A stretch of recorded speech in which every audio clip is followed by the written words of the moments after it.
These hives had internal feeders this winter, and since they are already in place, we'll use them to feed each hive 1 gallon of Fumidil bee-treated syrup. The bees will finish the syrup in about 1 week, and then we'll replace each feeder with a clean frame to give the queen as much laying room as possible. Tracheal mite damage is most apparent in late winter and early spring. A colony will be found dead, and it's obvious the bees didn't starve because there's plenty of honey. There are 2 miticides registered in the United States for tracheal mite control, menthol and Mitacure. Research indicates that spring is the best time for treatment. Remove all supers with marketable honey from the hives. Enclose 50 grams, or 1.8 ounces, of menthol in a 7-inch square porous packet. If daytime highs are 60 to 79 degrees Fahrenheit, place the packet on the top bars above the clustering bees.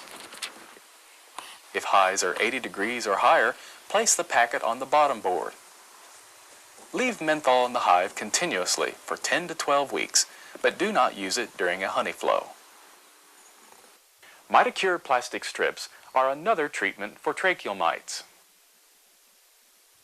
In using these, all supers containing marketable honey must first be removed. 3 Mitacure strips should then be placed in each hive body. 1 strip between frames 4 and 5, 5 and 6, and 6 and 7. Leave strips in the hive for at least 6 weeks. Control technologies for tracheal mites and varroa mites are changing rapidly, so a word to the wise: see your county extension agent for the latest information in mite control. Congratulations! You have now witnessed a year in the life of an apiary. You saw 10 new bee colonies begin life as mail order packages. You saw them grow to production strength, collect a honey crop, survive a winter, and now gear up for their second spring. As you see, it's a partnership between the bees and their keeper. It's our job to help them do their job. Let's go over the important points of today's show. Here's what you need to do in fall. Make sure each hive has a queen. Give preventive medications. Make sure hives are well fed. Treat for mites as needed. Provide good hive ventilation. Reduce entrances against mice.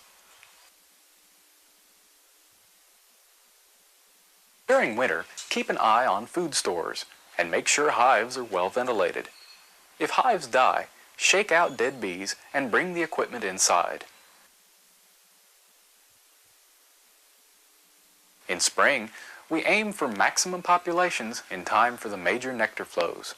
Here's how we do that. Make sure each hive has a young, prolific queen. Give preventive medications. Make sure hives are well fed. Treat for mites as needed.